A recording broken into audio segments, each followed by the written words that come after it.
নমস্কার বন্ধুরা, মা লক্ষ্মী রান্নাঘরে আপনাদের সবাইকে স্বাগত। আজ আমি বানাবো বাটার মাটার চাট। সেই জন্য আমি নিয়ে নিয়েছি এখানে 2টো পেঁয়াজ, 2টো টমেটো, 4-5টা কাঁচা লঙ্কা, 1 ইঞ্চ পরিমাণ আদা, 4-5টা রসুনের কোয়া, একটু লেবু। চাট যেহেতু সেই জন্য একটু ঝাল টক এরম টাইপের হবে। কিছুটা চাট মশলা আর নিয়েছি বিট লবণ কিছুটা।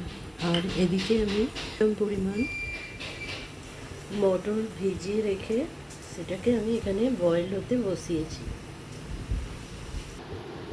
মটরটা সেদ্ধ করে নিয়েছি। এই যে খুব অল্প পরিমাণে একটু জল আছে, সেদ্ধ হয়ে গেছে আমার মটরটা একদম। এবার আমি গ্যাসের মধ্যে কড়াই বসিয়ে দিয়েছি। এতে দিয়ে দেবো একটা স্লাইস বাটারের টুকরো।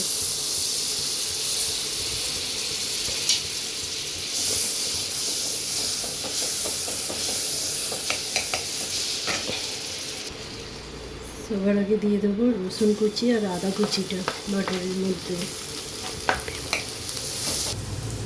রসুন আদাটা ভাজা হয়ে গেছে, এবার দিয়ে দেবো পেঁয়াজ কুচিগুলো।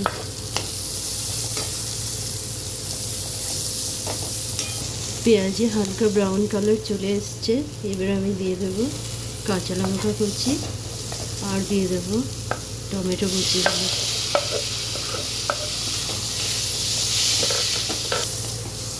কালারের জন্য দিয়ে দেবো অল্প একটু হলুদ। এখানে আমি দিয়ে দেবো 1 চামচ পরিমাণ বিট লবণ। দিয়ে আবারও ভালো করে নেড়ে চেড়ে নেব।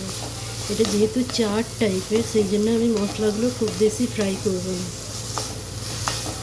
সমস্ত উপকরণগুলো মোটামুটি একটু সেঁকে নিয়েছি বাটারের মধ্যে। এবার এর মধ্যে আমি সেদ্ধ করে রাখা মটরগুলো দিয়ে দেবো।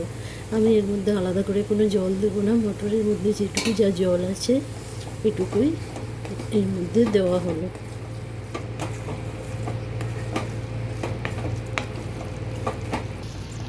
সমস্ত উপকরণগুলো মটরের সাথে ভালোভাবে মিশিয়ে নিয়েছি। এবার এতে দিয়ে দেবো 1 চামচ পরিমাণ চাট মশলা আর দিয়ে দেবো একটা লেবুর অর্ধেক কাটা অংশের রস।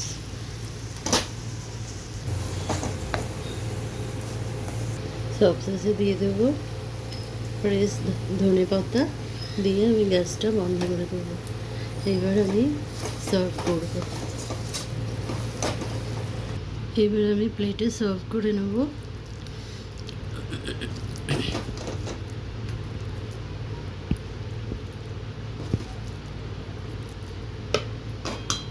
উপর থেকে অল্প একটু ধনে পাতা দিয়ে দেব।